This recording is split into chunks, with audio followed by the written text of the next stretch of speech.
khena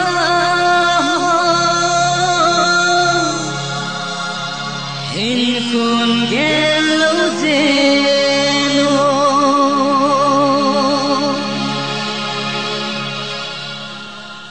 golpanan ning saku hatene zolfi o imuto theina din hatene simpi o golpanan ning saku hatene kopi o imuto theina din hatene simpi o kana ho khimtan mona nei lo din kana lungangin alung dam theta po kana lungangin alung dam theta po golpanan ning sakhu hatene zolfi o imuto theina din hatene seipi o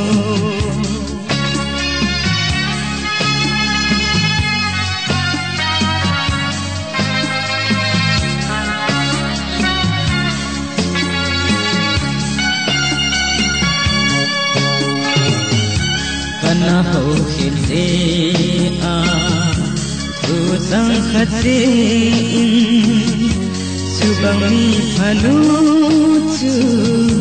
kana ho khilsi tai kana ho khilsi a chu sang khate subang phanu chu kana ho khilsi tai ona nei lo lo chu kana su lung han khena ding lung gen san kana ho khita amawa bol ke imata jong anei po amawa bol ke imata jong anei po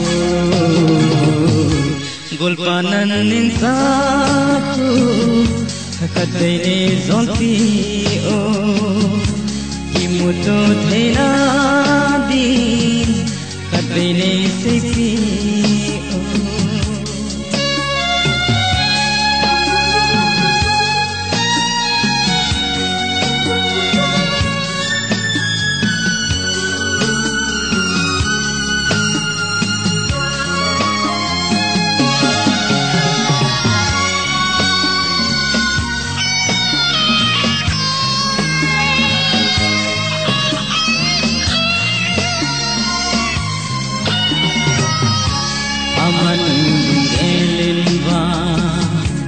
anagel thimlole iba ilodin hita golpan hingel temo amanulgenwa anagel thimlole iba ilodin hita golpan hingel temo aman zongelin eling sing na tuzen ho alum han na zo se in hetin so tante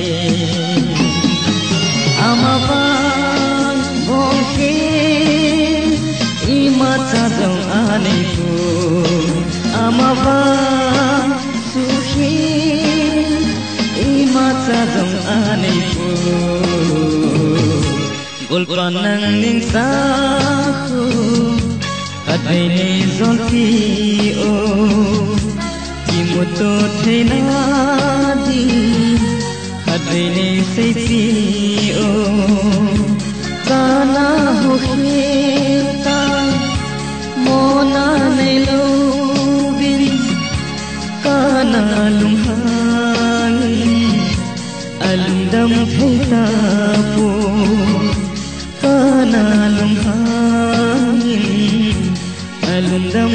tapo gulpanan ning sahu adene kopi o kimuto thena di adene simpi o gulpanan ning sahu adene simpi